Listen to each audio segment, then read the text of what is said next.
Good evening, everyone. Thank you for taking time out on a Sunday evening and joining us as we have a brief interaction with the Deputy Secretary General of the United Nations, and they're here.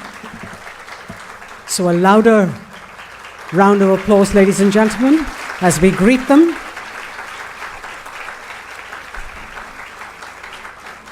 We have the UN Deputy Secretary General, Ms. Amina Mohammed, and the Resident Coordinator of the UN, Ms. Renata Locdesalia, here as well. So a warm welcome to all of you. At the outset, may I mention that the entire event is being recorded live to be telecast by Doordarshan later. We also have it going live on UN in India's Facebook and Twitter feed, as well as Twitter India account. So please join the conversation on these platforms. In fact, we want you to post your questions for the interaction at the end of the program by using a unique hashtag, #DSGLive, to tweet or post through Facebook only. No other questions will be entertained. Do keep your mobiles and other gadgets in the silent mode.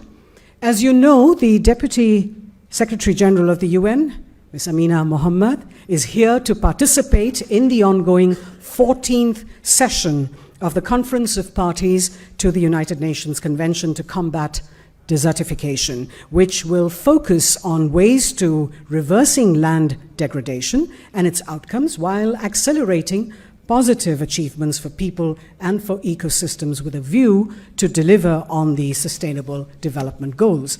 So, friends, we are really pleased to see a large number of young people who've registered to be part of this dialogue with young achievers, innovators, climate activists, and entrepreneurs in this hall, as well as in the open hall downstairs, and those of you who are joining us on Facebook and on Twitter and on Doordarshan as well. So over 3,000 participants from all over the world are here to participate in COP14, and the parties to the convention will agree on actions each will take over the next 2 years and beyond to get us on a sustainable development path.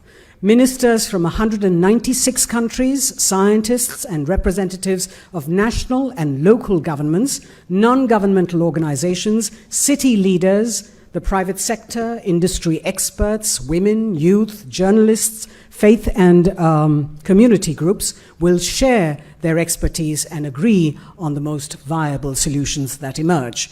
New actions will be guided by an assessment of the outcomes of the decisions they took 2 years ago. So in keeping with this agenda, the upcoming Secretary General's Summit on Climate Change later in the month, we thought to engage in a moderated dialogue with young people and the Deputy Secretary General on innovative approaches to combat climate change.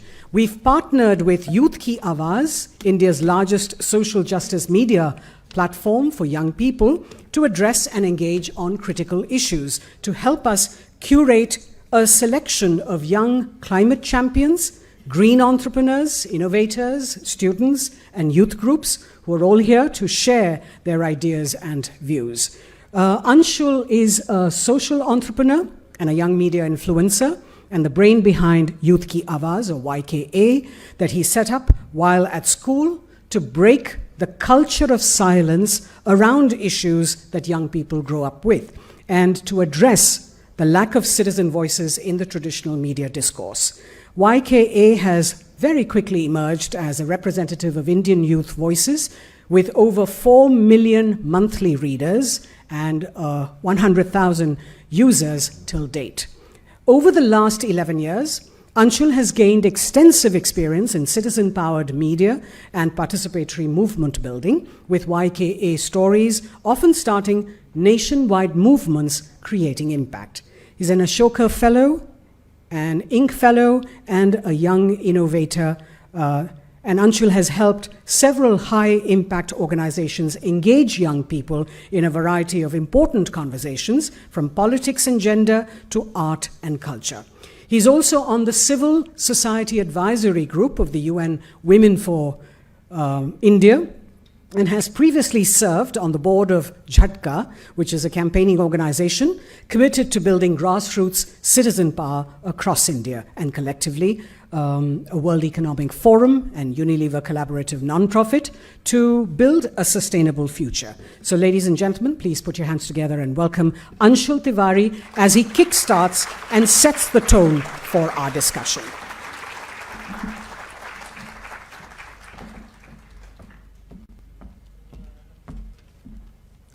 Hello, everyone. That's wonderful.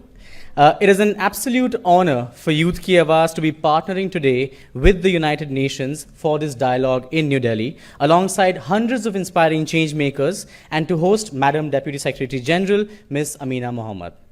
But before we begin, let me just remind you of something she once said that fits this gathering and the reason why we're all here. Whether the glass is half full or quarter full, it is some full. It just means there is a lot more work to be done. It's for us to try and fill that glass. And that, in many ways, defines the effort that needs to be put in by each one of us to tackle climate change today. I was born in a generation that grew up listening to the importance of climate action and why we all need to come together, but struggled to really do something about it. Struggled because we inherited a planet that was ailing. Struggled because we were constantly told that climate change is not as critical an issue as maybe getting a job. Struggled because even after years of understanding and seeing for ourselves the impact of climate change all around us, we realize that a lot more needs to be done. But what is a good job worth if we don't have a planet to do it on? And that is why many of us here wonder, what is it that we can do to take action, to change our future for the better? Is conserving energy in our households enough? Is not wasting water or refusing single-use plastics enough? Well, let me tell you something. Maybe a decade ago, that was enough. Today, though, that is where change begins. Young people like us need to take multiple steps forward and create a path not just for ourselves, but for our communities, friends, parents, and neighbors to take actions at our own level, to have an impact that can be multiplied across the world. You ask why and how? Well, that's what we're here to learn today. I continue to be inspired by Madam Deputy Secretary General and her commitment towards the Sustainable Development Goal of climate action. Along with her, we are honored to host 5 phenomenal young change makers who have led the way and become examples of what one individual can do to impact an entire community around the world. It is my most humble pleasure to welcome them all. Before I leave the stage, I have an ask from all of us. Let this not be a forum where we listen, agree, and start tomorrow on the same note. Let this be a moment where we absorb and accept that this will be the beginning of change that we ourselves will lead. I thank the United Nations for joining us in this wonderful initiative and welcome you all here. Thank you.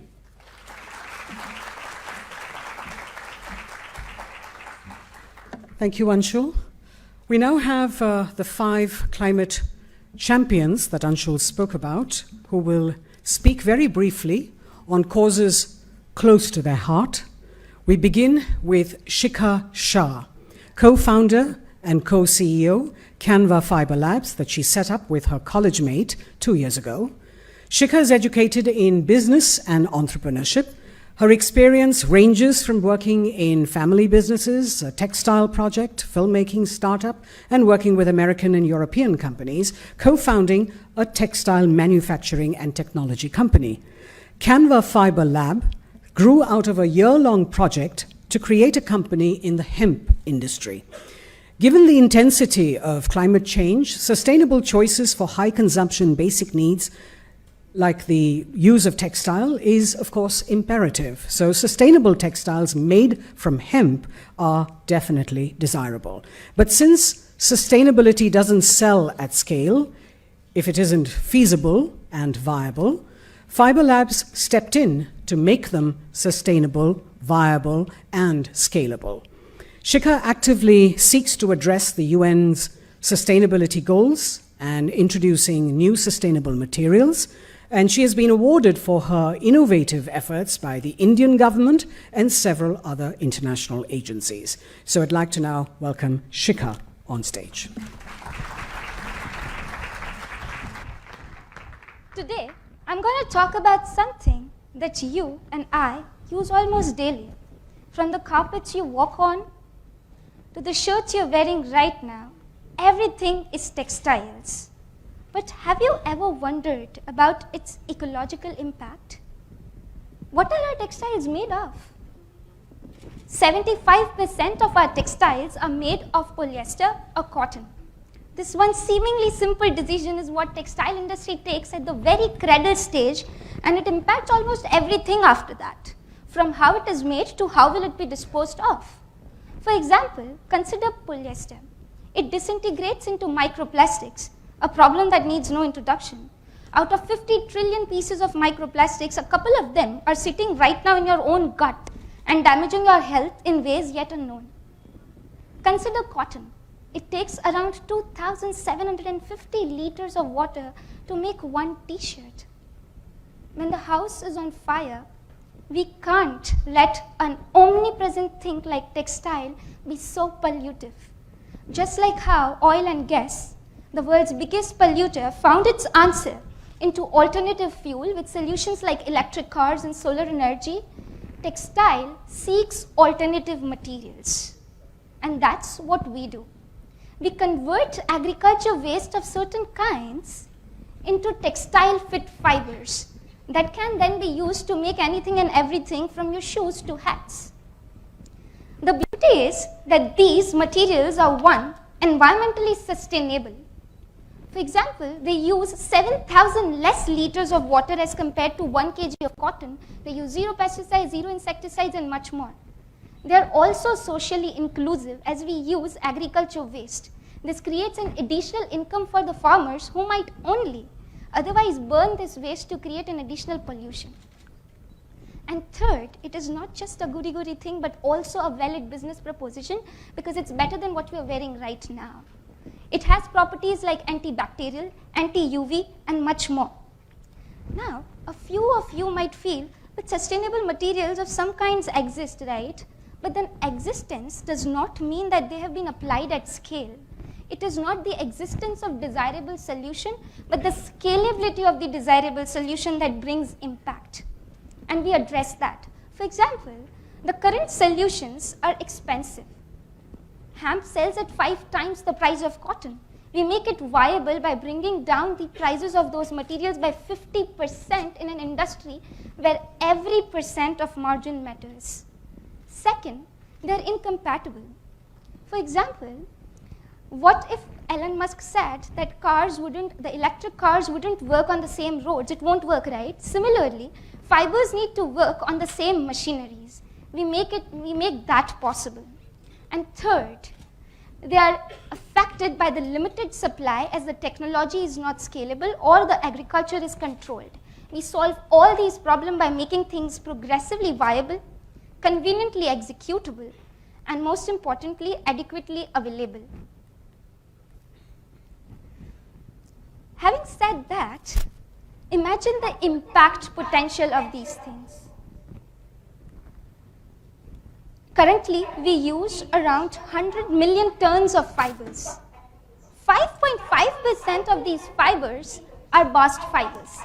Even if we convert 5% of those fibers, it would mean around 2,750 tons of fibers each quarter. That translates into $8 billion. That translates into impact. That is great. It reduces the water usage by trillions of liters of water every year. It reduces the usage of pesticides by trillions of tons every year. It brings in picture a solution that reduces microplastics not only in your gut but also in oceans. Along with that, it solves the problem of agriculture waste by helping the farmers monetize what they would have otherwise burnt away, and also increase the yield of the land, a resource which is not infinite in nature, not as infinite as how population is growing. Thus, Solutions like this, when taken at scale, are so interrelated that they can help mainstream sustainability. Let's take sustainability to scale. Thank you.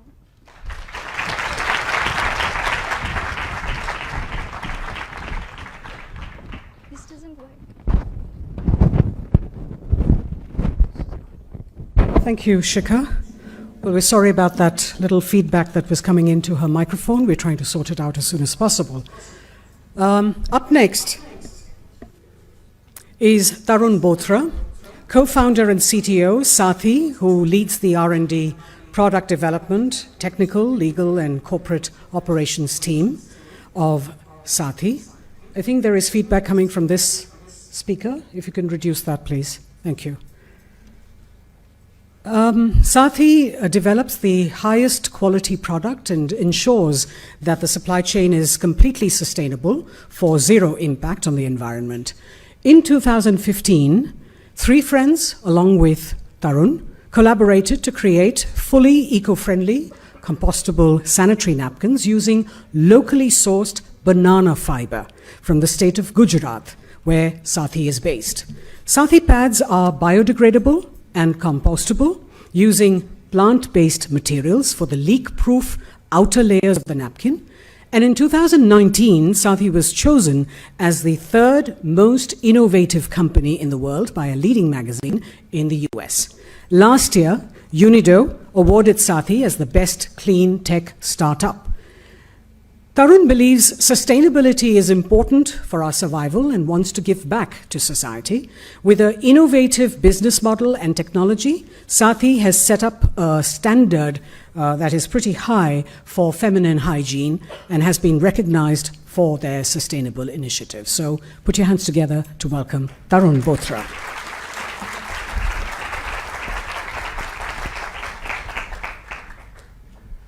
Menstrual waste. These two words has been heard a lot, separately, together. But why it is becoming a big problem? Let's start with certain facts. Today, every one of us knows there are 7 billion people across this world. Half of them are almost women, 3.5 billion people. If I say they are creating 150,000 tons of menstrual waste, which is plastic, every year, we might take it for granted. 3.5 billion women creating such a small amount of waste, it's okay. If I say that's just Asia which is creating that waste, still contribute to half the world's population, 1.7 billion women, still okay. If I say it's India, world's largest democracy, creating that kind of waste every year, still okay, 500 million women, not a big deal. But if I say only 16% of that population is creating such a huge impact, now it's alarming. Why we are using plastic to make such a product of necessity, which is used to be by masses? Let's look at the economic part of it. In India, if you want to treat 150,000 tons of waste of plastic every year, you need to pay $250 per ton. That is 37 million euros every year, which is a huge amount. If you combine a commercial pads price plus this price, is twice as high as if you can buy any biodegradable pad out there today. So why we are still doing it? 1 out of 6 women in India today have access to sanitary napkins, cause poor menstrual hygiene, early school dropouts, they are not eco-friendly, they contain chemicals, and because of which they are also having a lot of health impacts. What we have to give is a 100% compostable and biodegradable sanitary napkin made out of banana fiber, which is cheaper, better, and faster. 55% cheaper than any other these commercial premium pads. Better in terms of biodegradability. Within 6 months, it's gone out of this earth. It will convert into a biomass. Faster in terms of absorbency compared to any other commercial pads. We are 1.5 times higher and absorbent. So if you see, we are not having just an innovative model, but we follow circular economy in which we take care of all the stakeholders in our supply chain, which is 100% zero waste. So we work with women to make our pads.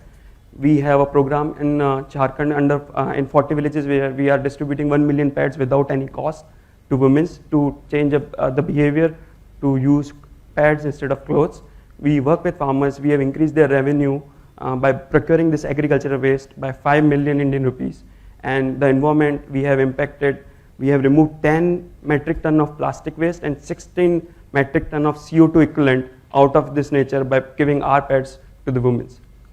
We have this circular economy model where you can see all of our stakeholders are themselves entrepreneurs, micro-entrepreneurs, be it farmers, be it ladies who are making our pets, be it women who are selling our pets in rural areas.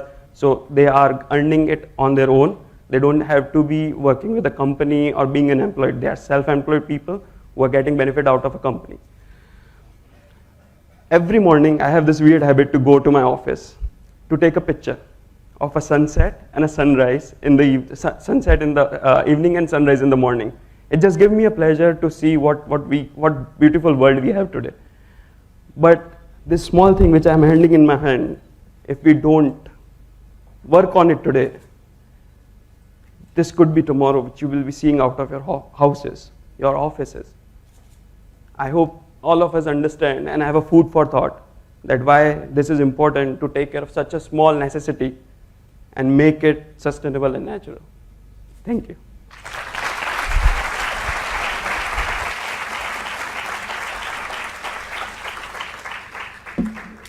Every small thing does count. Speaking next is Arun Krishnamurthy, founder of Environmentalist Foundation of India, EFI, an environmental activist who initiated the campaign of cleaning various lakes across India. Arun founded Environmentalist Foundation of India in 2007 in Chennai, and it now has branches in Hyderabad, Delhi, and Coimbatore. He first worked with Google for about 3 years before quitting to work in the social sector.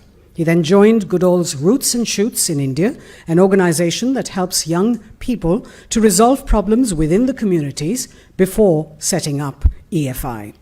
EFI today has over 212 volunteers in Chennai and a membership of over 1,000 in the rest of the country.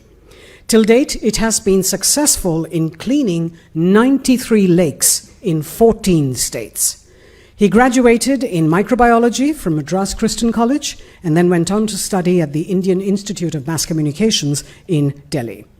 Arun was also one of 5 chosen for the prestigious Rolex Awards for Enterprise in 2012 for scientific lake restoration in Chennai. Please welcome Arun.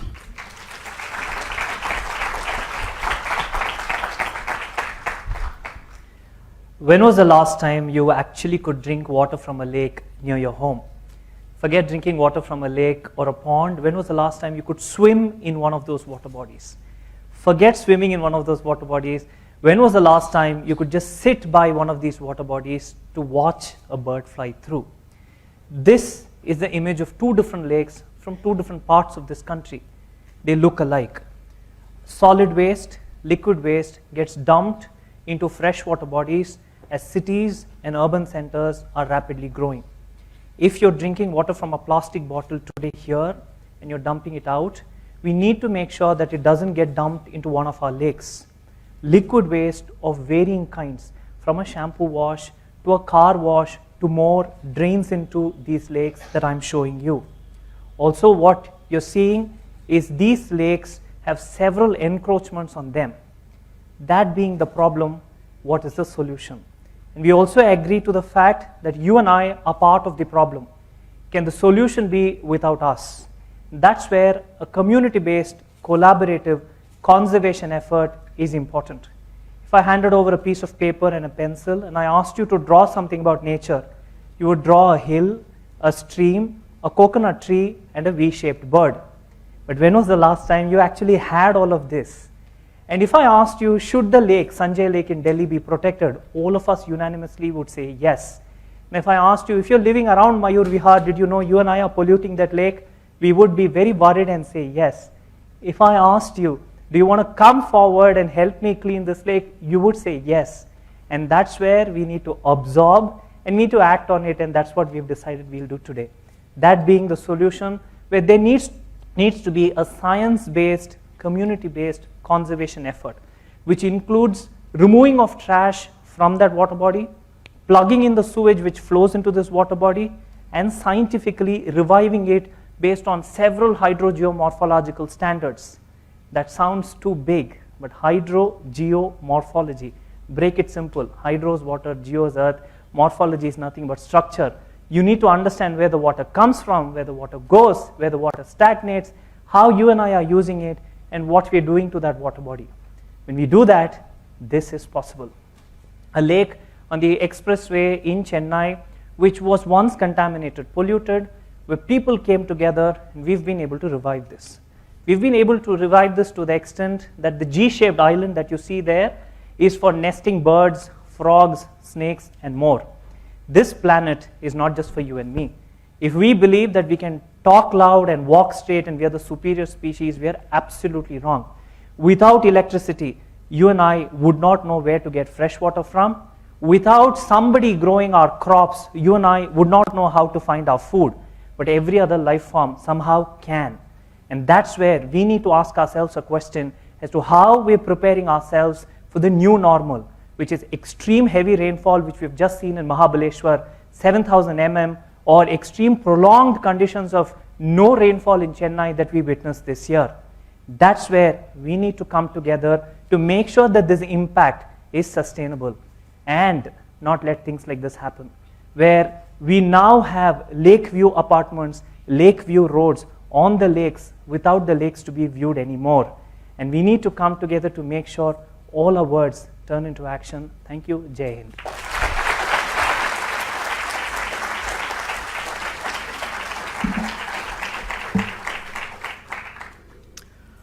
Our fourth climate champion is Smitha Singhal, founding director, Absolute Water. Absolute Water is a total water management company with engineering capabilities to undertake and execute turnkey solutions for water and wastewater management that Smitha set up with help from her father in 2015. Absolute Water's commitment to the environment keeps it in the forefront of product innovations, purification, and recycling technologies. Absolute Water is also the country's first 100% organic water recovery from sewage system. Smitha completed her higher education from Delhi University and the Fashion Institute of Technology, New York, and has over 15 years of experience as a brand image consultant in diverse fields and multiple companies. She is also the recipient of the Woman of Excellence Award by the government-aided Indian Achievers Forum. So here is Smitha to tell us more about Absolute Water.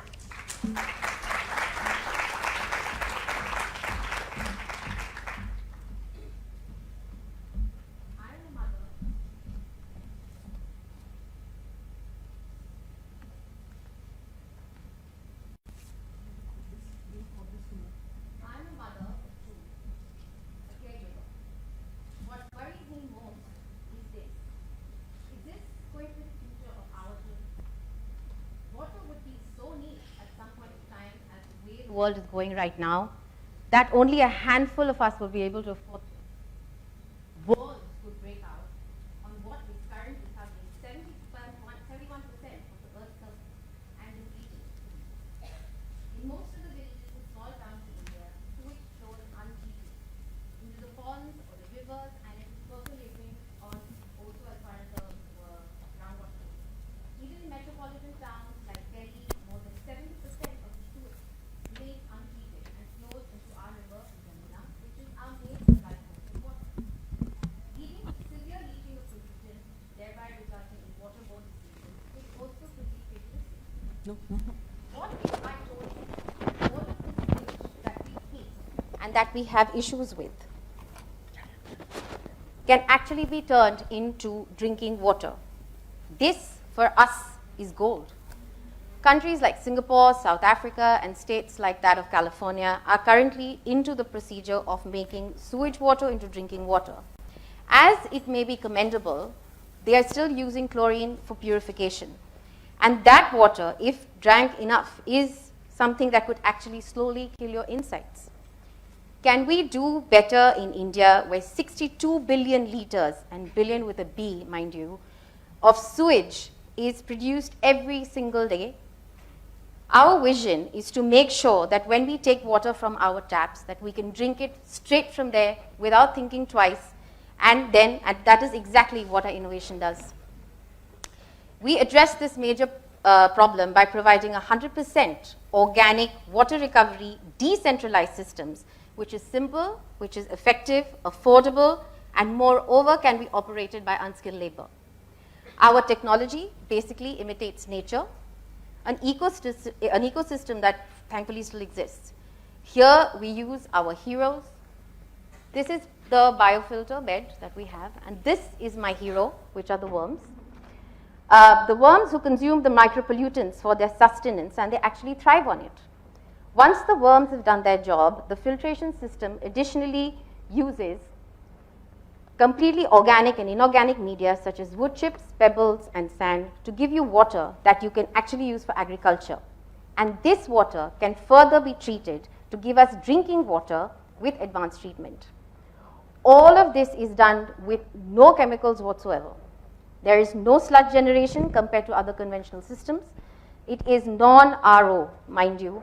Therefore, no reject, resulting in 100% conversion. Use this and you can actually throw out your chemically dosed RO filters that you drink every day for drinking water.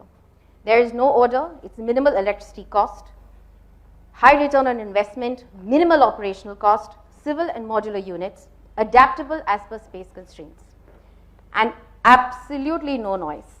Actually, the only thing that you can hear is the birds and the insects.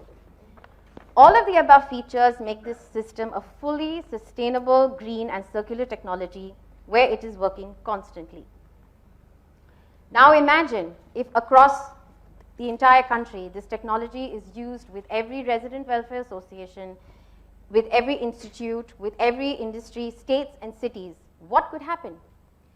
India's 38 billion liters of untreated sewage can be converted into clean drinking water available to 690 million people every single day, 24/7, in a 100% organic manner. Thank you.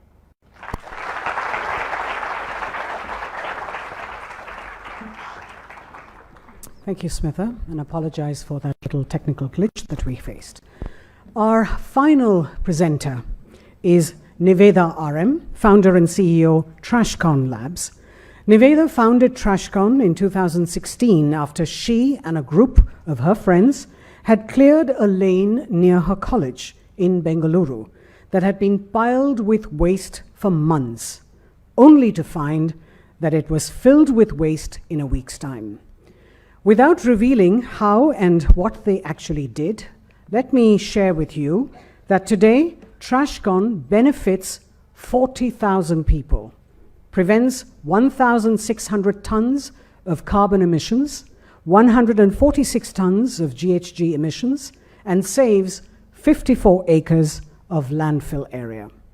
TrashCon has been awarded several accolades from the UNDP, from the government of Karnataka, Shell, Cisco, and many more agencies.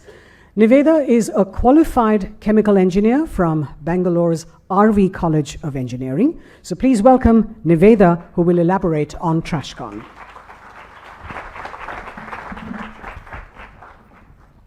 So before I begin with what we did to create that change, I asked one question when the waste reappeared again. And I'll pose that question to each one of you here. I asked, where does the waste go after it goes out of our houses? Any answers? What happens to waste when it goes out of our houses? Landfill, okay, Delhi people know it well.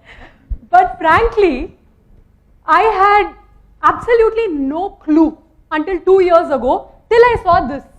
And as you rightly said, this is where 95% of the 2 lakh tons of municipal waste ends up in dump sites, in landfills, in rivers, oceans, and क्योंकि अभी कोई जगह बचा नहीं है in front of our houses. And what is step 2? It gets burnt, right? So I got thinking, there should be some solution to this problem which is so huge.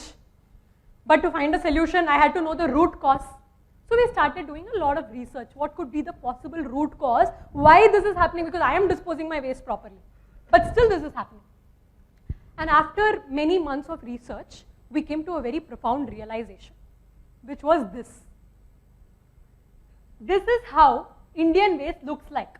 I'm sure all of you, even while coming here, would have seen it already, right? So now you see that blue color cover there?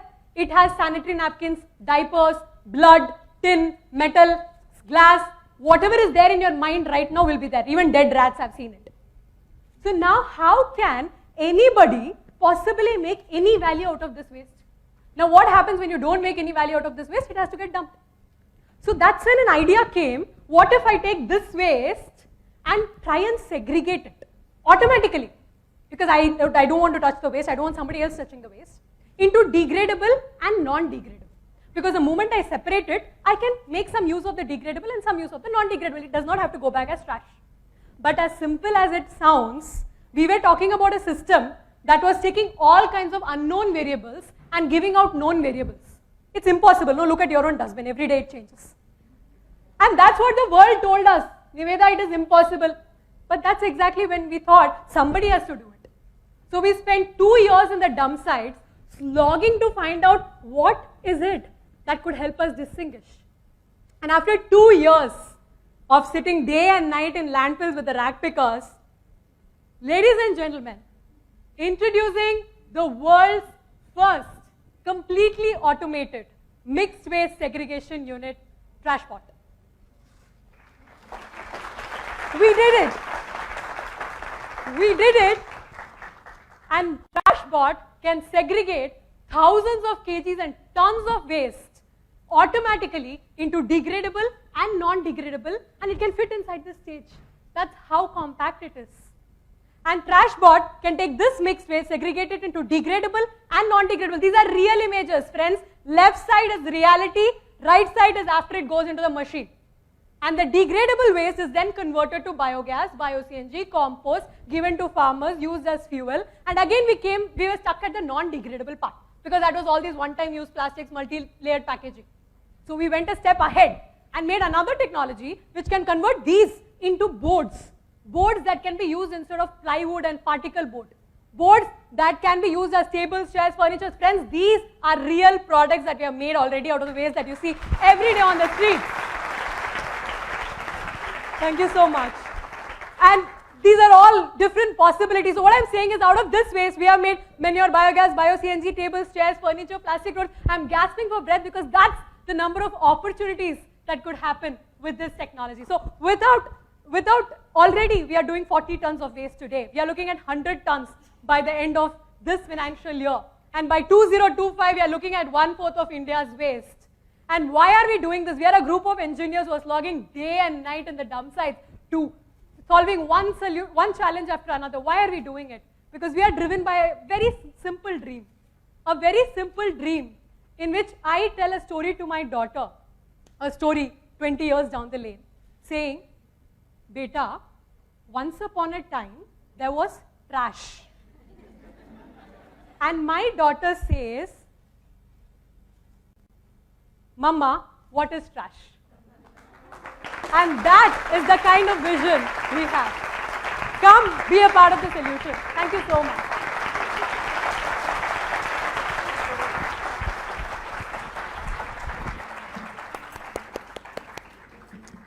Thank you very much. Thank you, Niveda, for elaborating on trash. Ladies and gentlemen, with immense sense of pride and achievement in each of our young warriors who are with us, we celebrate our climate champions. So a big round of applause for our achievers and change makers.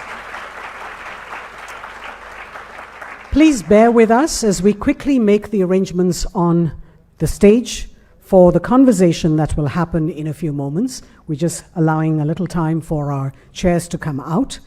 This vibrant interaction is with the UN Deputy Secretary General, Ms. Amina Mohammed, and Ms. Hita Lakhani of Youth for Earth and the Global Mentor for the Pop Movement, which will be moderated by me. As I had mentioned, for this session, we want to engage in a dialogue that reaches beyond this room and draws in young people from across the world. So please use the hashtag DSG Live to send in your questions on Twitter or on Facebook. And I'm really looking forward to this engaging conversation soon. So we're almost set now. If we can quickly take off That's fine, that's fine. It's all right. Thank you. We move on now to the next part of the program, which is the most important part of the program. So it is with immense pride that I introduce to you one of the most powerful women in the world, the UN Deputy Secretary General, Ms. Amina Mohammed. She was the Minister of Environment for the Federal Republic of Nigeria for 2 years prior to this appointment, where she steered Nigeria's efforts on climate change, protecting the environment, and conserving resources for sustainable development. Before that, she served as a special advisor to the former UN Secretary General, Ban Ki-moon, on the 2015 development planning, and was also instrumental in developing and bringing in the 2030 Agenda for Sustainable Development, including the SDGs. So as I had mentioned earlier, the UN Deputy Secretary General is here to participate in the 14th session of the ongoing conference of parties to the United Nations Convention to Combat Desertification in Noida, and she's here with us now, so please welcome her. Ladies and gentlemen, I invite the UN Deputy Secretary General, Ms. Amina Mohammed, to share her thoughts with us.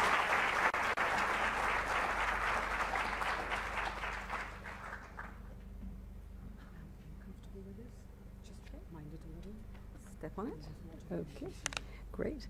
Hello, everyone. I can't hear you. Hello, India. Okay, no pressure. The embassy just told me a whole lot of things that I'm going to be sitting doing in a minute, and if my kids are watching, I'm going to take the last story that I heard, which is to tell my grandchild in a few years' time what is trash. Thank you very much for inviting me. I've heard messages from 5 incredible people, and I feel like now I can actually go home and retire. You guys can take over now, no future, now. Really, the alternatives that I heard today, a strong, powerful voice about what you could do with alternatives. And you must have them if you're going to say, get rid of something, or let's get to 1.5 degrees on our climate agenda. I also heard leaving no one behind, with the most miserable of issues that people don't want to talk about, that stigmatize people, that you find a solution for. I heard about conservation, solutions for that, and in fact, the day before yesterday, I was also supporting a conservation initiative in Rwanda, where I was naming a baby gorilla, and people would think, what are you doing that for? That's a little dangerous. No, it isn't. It's about seeing political will turn into conservation, which then turns into jobs and sustainable development, and that's an amazing way to even hear it again today. I also heard, as you talked about recycling, but recycling for scale, and that's what you need. I mean, India talks about scale, not just about a few people, but millions of people, over 1 billion, and I think that that is ambition. And last but not least, I heard the waste to wealth story. What you did there was tell us that, as Madiba said, it only remains impossible until it's done. So it's amazing. Thank you very much for sharing that with us. The phrase demographic dividend is probably the single most boring way to describe the unprecedented catalytic and unmitigated opportunity that's facing all of you. India's new generation of young leaders, entrepreneurs, and certainly agents of change. This is the largest generation of youth in history, and India is home to one of the largest generations of young people in the world. And you're still growing. UN projections and otherwise will tell us that you'll be one of the youngest populations in 2030. India helped shape the SDGs. I was here when we were trying to shape those 17 goals, and they were pretty difficult to do because everyone was asking for ambition. And when you're talking to 193 countries and you want consensus, ambition's pretty hard to get. But it is young people like those that I met here and civil society that I met in India that helped to do that. And you talked about social inclusion, you talked about economic growth, you also talked about scripting the future of our planet that is at a critical juncture. We're not on track right now to achieve those goals. 2015, we promised the world. As we did that in 2015, I went home to try to see how, in fact, we could implement that. And it's a tall, tall order because the realities on the ground are not straightforward. There are many complexities that come to challenge you, and so it is about a journey. And that journey, 2 years on for me in environment in Nigeria, then took me back again to the the UN. And for the UN now, it's about how do you operationalize what we promise people? And we need to do that at the country level. So this is not about the 40,000-foot conversation in New York. It's really about what we're going to be doing on the ground here. The UN, I believe, we're pretty bullish on India when it comes to the SDGs, including climate action. And it's why I'm coming to this COP, because it does mean something. It should not be another meeting in which we talk and then we go away and we come back again in a couple of years and talk again. What we should be taking are results out of this, promises of the next actions that we would take. And I hope from this conference tomorrow, as we open it with Prime Minister Modi, that we will take our actions to New York and from New York back to our countries. And so we have this decade of action where we challenge ourselves to reach every one of those goals by 2030. The innovations that we've seen in India today, we really we're impressed. They're not enough. They're not at the scale that we need, but we know that they're doable. And that's what we want to do. Invite you to build the alliance, the movements that cut across borders, that partner, ally with your peers, because you can. Technology connects you in a way that we have never been connected before. So today, I would be very weary if someone came up here to call you to action. I strongly believe that young people are already taking up that action, but you're not being heard. And I think that that's what needs to happen. Amplify the voice, and that's what the UN is here to help us do, that we don't just hear you in India, we hear you across the world, every region, every country, every village, that you are part of that movement that makes the change that we need, not tomorrow, but today. I wish every one of you best wishes. I know that I'm going to get some serious questions here. Please ask the questions that you would have asked or you would have talked about when I'm not here. This is probably the only chance that you're going to get in a long while. So be really bullish with me as we are with India, because we know that you can be leaders in this world for a better today and an incredible tomorrow. Thank you.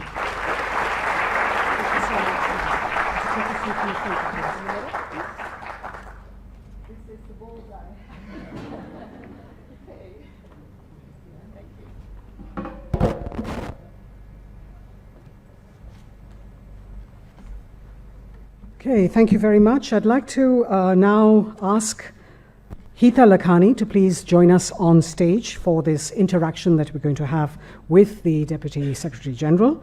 Hita has been passionate about the environment since a young age and got a master's in environmental studies and resource management from Teddy University, where she focused on sustainable sanitation and wastewater management. She collaborated with organizations like Save Us Wildlife India Magazine, Bombay Natural History Society, Center for Environmental Research and Education, India, Sanctuary Asia, and others to design notebook covers and provide information to school and college students on wildlife and the environment. She decided to drop her comfortable job at Tata Consultancy Services to follow a path less traveled, that of creating a global youth movement to combat the impacts of climate change. Since 2015, Hita has attended multiple international conferences like the United Nations Conference of Parties and the Conference of Youth. She has been actively involved with the youth constituency of the UN Climate Change Secretariat, and during these conferences, she has actually the conferences which aim to make the youth voices heard at the international climate change negotiations. She is also the global mentor to the Protect Our Planet movement, where she works with kids and youth on climate change education, aiming to create change makers who will take knowledge-based action to combat climate change. Currently, she's the executive director of the 11th World Wilderness Congress that takes place in Jaipur in 2020, and that straddles the three pillars of biodiversity conservation, economics, and climate change to find solutions. So, Hita, please join us on stage.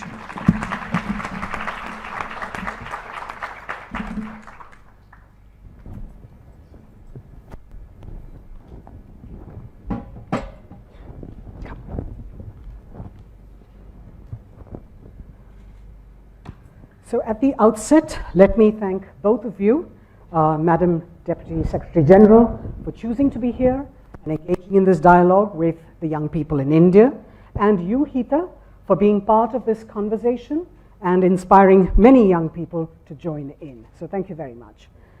We've listened to an amazing set of young people with revolutionary ideas that have contributed to ongoing changes around us. What were some of the thoughts that appealed to you? If you could perhaps share your reactions. First, you, ma'am. Okay, first, your introduction. I want to be like you when I grow up. That's the first one. And you should clap for her because it's amazing what she's done in her age. I think what I heard today is people being proactive, actually looking out their window and saying that enough is enough and I want to do something about it, and thinking creatively about what to do. Just really studying your environment and say, I have a solution and I'm going to do it. So the courage to do that and to persevere. Because I think we do live in a world where it is, let's press the button and it happens really quickly. But actually it's a journey, and it's a pretty tough one. Are you ready to take the first few steps? And today I heard young people who've already done that. And so for me, that was very inspirational and hopeful. Rita, would you like to add any reactions? It made me feel very incompetent. And I feel they should be sitting here in my place instead of me. They've actually created change on ground. I am trying to bridge the voices, bridge the gap between the international policies, between what happens on ground today. And these guys are sitting here doing it without complaining, without crying, without bickering that we don't have the resources, we don't have the money, we don't have the news outlets, nobody recognizes us when we walk down the street. But these are the actual change makers. These are the guys who are actually creating change today within our societies, and we don't see them every day. Yes, that's true, that's true. Every individual has taken on that responsibility without any direction and without any, someone telling them to do this. So, yes. They've done it with miserable things, everybody likes to be cool and hip, but it isn't to hold a sanitary pad. It isn't to look at trash. Yeah. And I think we have to give credit for that because it's not normal. That really is courage of conviction. Sure. That's amazing. Sure. Taking on from there, how do you make innovation a part of development and sustainability? It's a very difficult choice to work with trash, to work with garbage, to work with sanitary pads. So how do you make this part of the sustainability and innovation discourse among the youth and among us? Geeta, we look to you. So I think we need to realize that not everything is flashy. And yes, waste isn't flashy. Trying to find solutions, that in fact in itself is not, it might sound great to say, yes, I found solutions to a problem. But the fact remains that you have to address the problem, you have to understand the problem, and that is not the flashy part. The flashy part will come much after you have worked and slogged and probably even forgotten that there was something, that you were probably even wanting a flashy something at the end of it. And most of the times it comes when you're not expecting it. And I think we need to realize we can't go by saying that, it's good to see people and, it's good to aim to be like somebody and want to be at a platform, and I want to be in your place in someday. But, yes. But I think we need to realize that our positions today is, regardless of where we are, regardless of where we're from, we have the power to address problems, and we have the power to change minds of at least 2 people around us today. I might not be at a decision-making position. I might not be in a position where I can create policies and change how my country works. But still, I have the power to ensure that the young person sitting next to me, at least if I engage in a conversation, by the end of it, the person has a slightly different mindset from when he walked in and we had. So but how do you make it a part of the grammar that they're going to be using? It's easy to say, someone else will do this job. When am I going to be involved? When am I going to take that responsibility? Right now. Exactly. There is no other tomorrow. In your work that you undertake, how do you change minds? How do you, engage with the youth and tell them, this is something that you need to do? So when I took workshops with school children, I went with school children on climate change. I went school to school, door to door, talking to them on just the basics of what climate change is and how it's affecting our lives in India today. and not talking about, yes, giving examples of polar bears and giving examples of the Arctic ice melting, but very concrete effects of climate change that we see. We had very unseasonal rainfall in India, in Mumbai, where I live, when I was taking the workshop, and it happened just a few days before this workshop was there. And when you talk to the students, when you understand what their impacts were, or, did they even realize why this happened? So just connect the dots between the events that are occurring and make them realize that this is actually happening today. This is not something that's going to happen in 100 years' time or in 50 years' time. It's happening today in my life. And impacting each one of us. It is. And if I don't start today, it's already too late. And if I don't start today, it's never going to happen. So they need to realize that the moment we finish this workshop, I can't go back for my lunch break and throw that thing down on the street.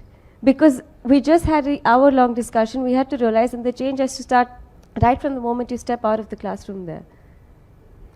World leaders have promised to leave no one behind in this quest for sustainable development, but we're a long way away from delivering on those promises. What are the critical things that need to be in place, Madam Deputy Secretary General?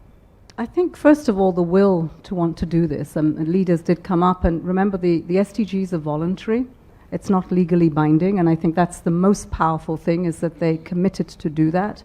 And in every country, it's the one thing we've seen in the last 4 years that there is no doubt about. It's a framework that everyone can deal with. So we've got something that we can galvanize around. The next is really to have that at the country level, to see how innovation, an idea to address what we want to do with ending poverty, maybe it's creating jobs or it's addressing sanitation, and to come up with that idea and to think about it as a collective, and to start at the smallest place that you can in your society, in your home.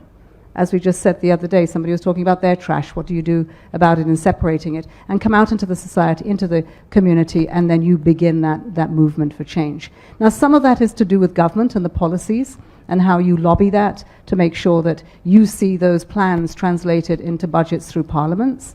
Others are really about your entrepreneurial skills to begin these things, whatever the movement, whatever the idea, and to scale that up. So it's complex. It depends on your environment. It's never a straight road. And I think that, you've got to look around you to see how can you mobilize people to do things. As they say, success has got many, many mothers and fathers, and failure doesn't have too many.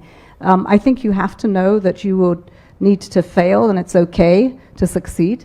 And when I listen to how many people have tried to get into Parliament to make a change, some will say to me, why are you trying to get there the first time? That's ambitious. Have the ambition. But if you don't get there the first time, try and try and try again until you do.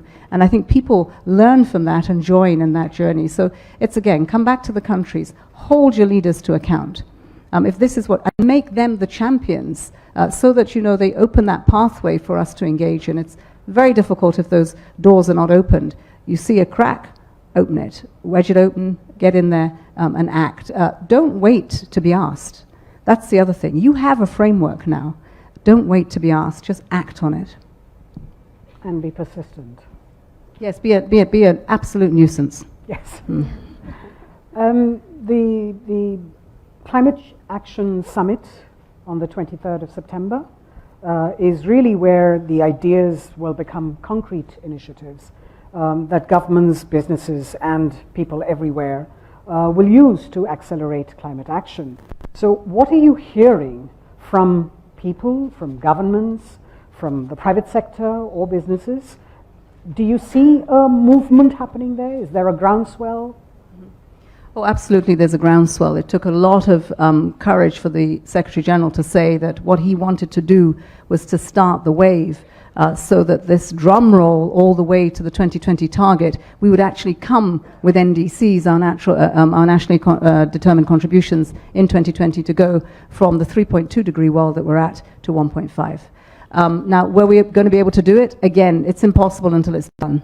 And what we did was to pick up the issues that we already know, put them into about 9 coalitions, get the co-leads from a government, from the private sector, people who have to do things. Ambition was the name of the game.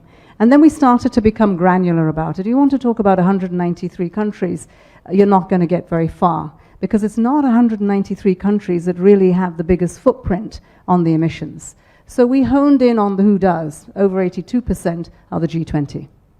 And we began to look at which of those countries in that G20 really ought to stop coal, really ought to step back and think about what they're doing with fossil fuels and where their transitions are and how they will come to 2020. Now, what that's done is that it's galvanized civil society, in particular young people who are just marching on. There's an organic movement going on now that whatever the UN does, it's moving.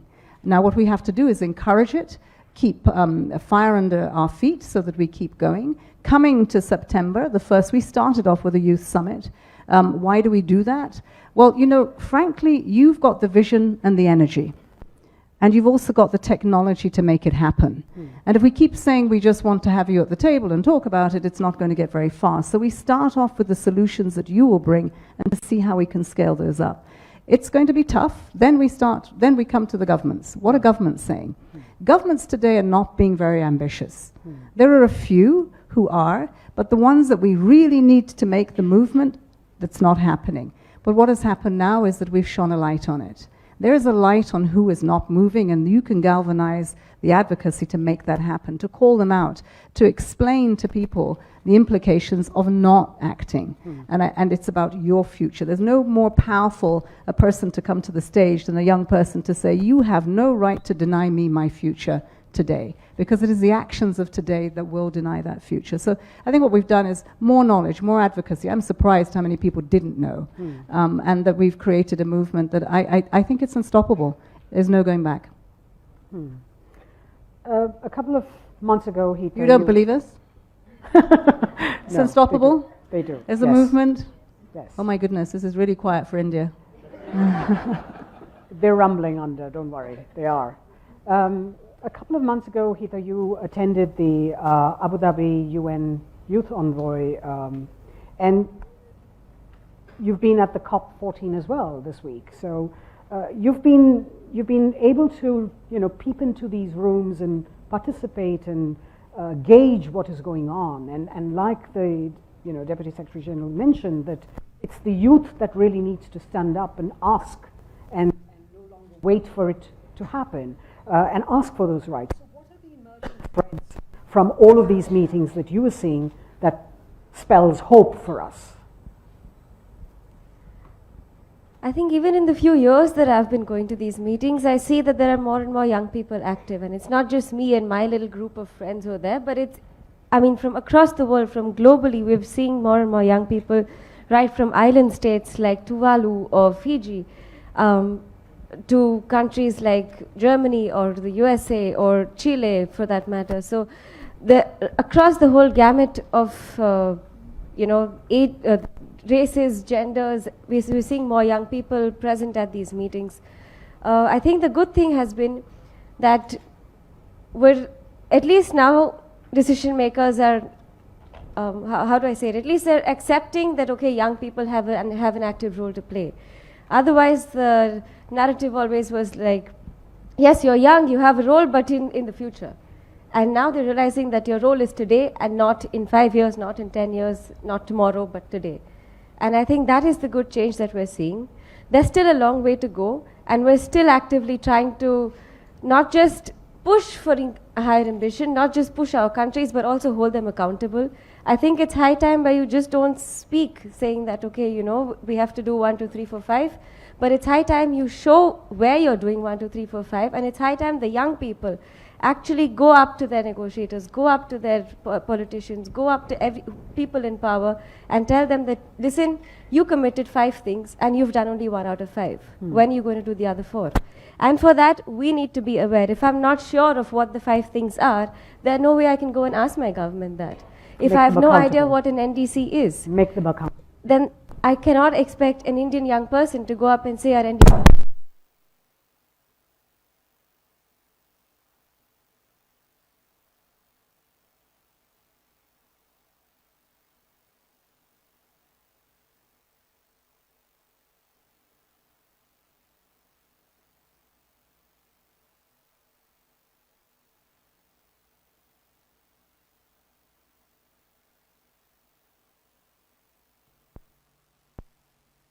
We back on?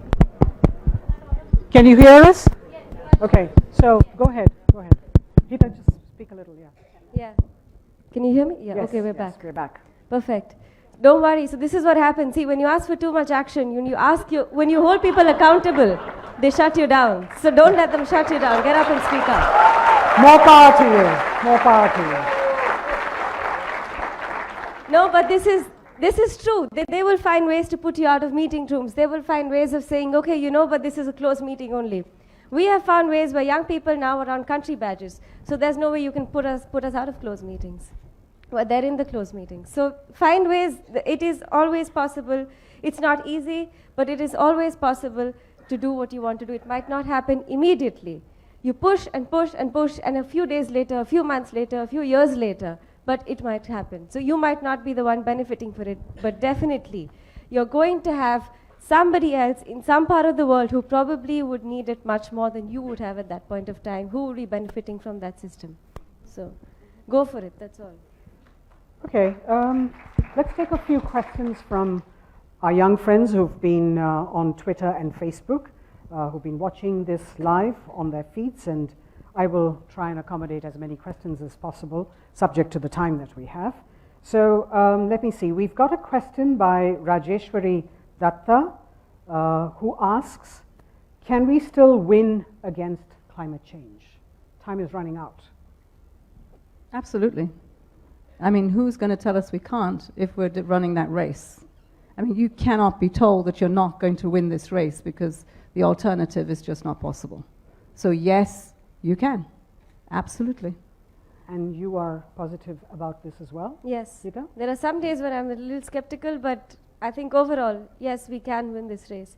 And it's like everyone said, it's like the young lady who came and said, everyone told us it's impossible to segregate unsegregated waste. And everyone says it's impossible to fight climate change. We're already running out of time. We're probably crossing some tipping points. But who knows when? And who knows when you say we're running out of time? If you do it quick enough, you probably catch up. So, and don't fail for want of not trying. You've got to go there. Correct. And then when you get there, if you haven't done it, it's not because you didn't try. You have to give it your best because the alternative is there will be setbacks, but of course you will march on. Yeah. Okay. Here's another one from Prashant Kumar J5, who says, everyone says that young people have the solution to halt the climate crisis. But as a young person, what power do I have when governments are failing to fight climate change? that's not entirely true. Governments, yes, probably governments are not doing enough to fight climate change, but that doesn't mean you don't have the power. And like the same discussion that we've had all throughout. Pick something that really bothers you. It could be just probably a tap that is leaking in your house, the entire night, tip, tip, tip, figure out how I can fix that problem. And pick something that is easy to do, pick something that is right next to you. You don't have to go out and look for global solutions in one night. It's not going to happen. But what you can do is you can solve that leaking water tap problem. You can probably figure out that if I'm not segregating my waste, probably segregate it in my house before it goes out. And after that, maybe talk to my neighbors, talk to my parents. Go out and talk to everybody. Talk to your friends. You have friends. You go to college, if you go to work, if you go to school, just go out and talk to people. Try and understand what their problems are. Try and understand what their thinking is. There will definitely be some kind of synergies, or maybe they have a solution to something that you're trying to solve today. Maybe they've already found a way of doing something differently than what you're doing today. So the more you talk to people, the more you realize that, okay, there are problems in the world, but there are also ways that people are going around it. Okay. Shikha Sharma 304 poses one on the imminent New York summit. And she says, I understand the Secretary General is hosting a climate action summit later this month, but haven't we seen many summits, conferences, and conventions to spur climate action? How is this summit any different? Well, first, youth lead. I don't think we've had a summit yet where we have 2 days where young people are leading the summit, opening it up. The second is the Secretary General has said, don't come with any more rhetoric, come with a plan. And we're not allowing anyone to get on the stage that doesn't have a plan that is actionable, and commitments that are coming from it, from the private sector, from civil society, from governments themselves. So much so that when at the beginning, very few were coming. Then we started to advocate a race to the top. And now we have over 70, 80 leaders that are coming to say what they're going to do. Now, it's not the climate summit that is going to deliver 1.5 degrees. That's the beginning of the journey of trying to hit the target for 2020. And so we expect a lot more action up to Chile and what we do with the ocean summit in Chile in December. We expect even more as we go through the year, through the different summits that we have until we come to COP26 in the UK. So I think, what's different is the young people are really up there in front, and it's an incredible agenda. I've never seen so many people come with, the solutions. It's not, again, talking about them. And then we've called leaders bluff, I think, and leaders at every level. So it's business, it's civil society, it's the financial sector, it's heads of state and government, and we have one that we can speak to tomorrow. Yes. Baba Vani Teshwar asks, when it gets too hot, I can use the air conditioner. When my city is flooding, I can skip work and not lose a day's income. But there are those for whom this is not an option. And ironically, it is them who do the least damage to the environment. So my question is, how can we make the impact of climate change real for those of us who are able to afford to live in a way that minimizes it? Any of you? I think that is the true problem. A lot of the people, even within cities, a lot of the people come from an underprivileged background, come from a section of society that do not have the comforts that most of us take for granted here in this room. And even outside, a majority of the country is not a city. And a majority of the country doesn't have access to proper health care every time, does not have access to clean water, does not have access to food. And this is the voices of people that I want to take to the international platforms when I go abroad. It is their voices and it is their problems that I want to showcase there. I am one person, but I'm not a representative of India. I am only representative when I can be a good communication channel between the two. And I think all of us need to understand that if we have the privileges, we have the knowledge to understand that we can be a good communication between the people who do not have and the people who have. So each of us need to take up this role of being a mediator, of being a communicator. At the least, just bring on the voices of people who you see around you. Probably while going to work every day, you see someone on the streets. Bring on the voice of that person on the street to your colleague during your lunch break. So take these real issues and bring them every day into your life, because only then are you going to be able to bridge the gap between this entire divide that we have. So taking the thread from there, I'd just like to ask one more question because we're going to round up this section now. There's Anuj who asks, does climate change affect some sections of the world population more than the others? It does. It does. If there's a flood in the city, the first persons to get affected are the ones living on the streets. If there's a water shortage, the first people to get affected are people who do not have running water in their taps. If there's a heat wave, the first person to die or probably suffer from a heat stroke is someone who's living on the streets. So yes, there are certain sections of society, or there are certain countries that are more vulnerable to climate change. There are certain populations that have greater impacts to to the effects of climate change. And the answer to that is clearly yes, there is. And that's what we need to do. We need to bridge the gap. There are countries that are drowning because of sea level rise. And sitting in India, sitting here in New Delhi, we probably don't even realize that. But at this time, people are losing their homes. A king tide was a few weeks ago, was going to hit the Pacific Islands. And the young people in Samoa, in Tuvalu, in the Pacific Islands were building walls just to ensure that their houses are not flooded and that at least they have a place to stay. So we need to realize people are losing homes, and this is an actual problem happening today. Would you like to add any more? Yeah, absolutely, people are affected. Not only is that, climate change is exacerbating situations of migration, refugees, conflict. It really is across the world. I have to say that we have some complexities and contradictions. When we tell you that over 80% of the emissions are coming from the G20, who are the top 4 countries? And in those top 4 countries are some very poor people. So it is also, as we grow our economies, we need to find ways of doing that in a greener way. That means that our expectations for that growth, we need to really have a national discourse about needs versus wants. And it's really important to have that, because if we continue to want the way we are today, our consumption is going to ensure that climate change does destroy everything that we've ever known. And I say this because if I look at the whole continent of Africa, they're contributing 2% to climate change. And the G20 is over 80%. So Africa has an opportunity, and it's receiving more in terms of the exacerbation of the climate change that's happening across the continent. So they have a chance to invest in a greener economy, a bluer economy, as do the islands.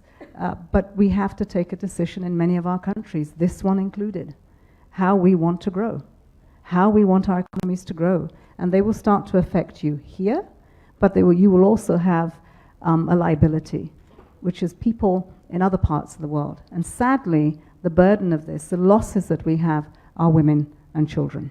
These are the most vulnerable, even of the poor, of the poorest of the poor. So I think it's a wake-up call to that part about us that is about our humanity. We need to think about that because we owe it that the future that we lay today does not condemn tomorrow's generation. And as I had the privilege of walking through the memorial to Gandhi here today, that was the first thing that really impacted me, was that the light that he shone on we as human beings, not as anything else other than human beings, and just thinking about what it is that you would want for yourself, that you should want for your fellow human being, regardless of tribe, of tongue. We have strength in our diversity, not weaknesses, and so we really need to think that through. It's as much about changing our hearts and minds as it is the concrete actions that we take. Thank you very much. We've got time just for this much. Thank you so much, Madam Deputy Secretary General and Heather, for that really invigorating dialogue. In the end, I think it was Socrates that said, the secret of change is to focus all of your energy not on fighting the old, but on building the new. So it's heartening to see the world over that the young are stepping in and taking on the responsibility, which was actually that of us adults.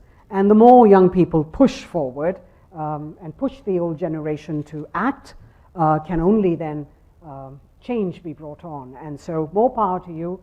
Thank you for making this conversation better. And the world, of course, looks to you to make that transformation. I'd like to now call upon our partner, Youth Ki Awaaz, Anshul Tiwari, to please come up and give thanks.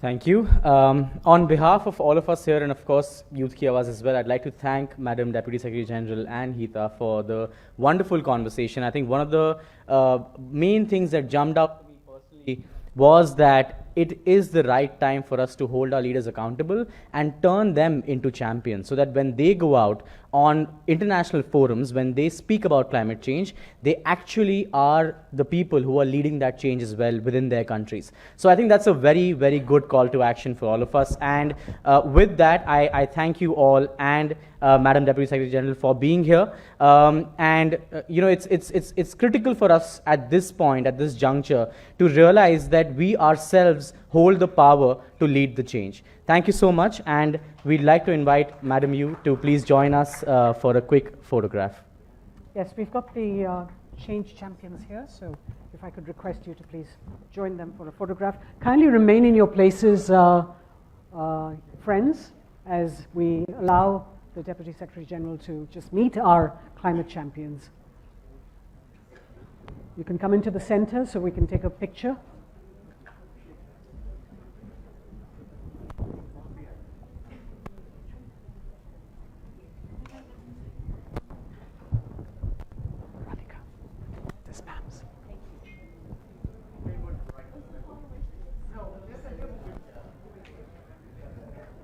We're just taking a photograph with our champions. I think all of you all could join in the picture by just standing standing up so that, yeah. Why don't some of you come this side? Come this side a bit. Flank.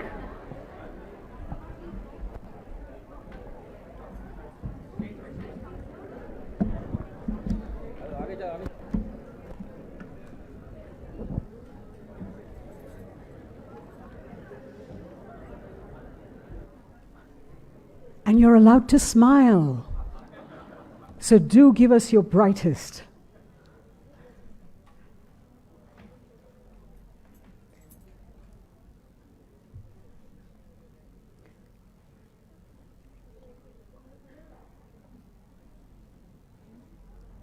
All right. We've captured it for posterity. Thank you very much. Do remain in your places as we request Madam Secretary General to join. Okay. So, friends, we've got tea that is arranged downstairs.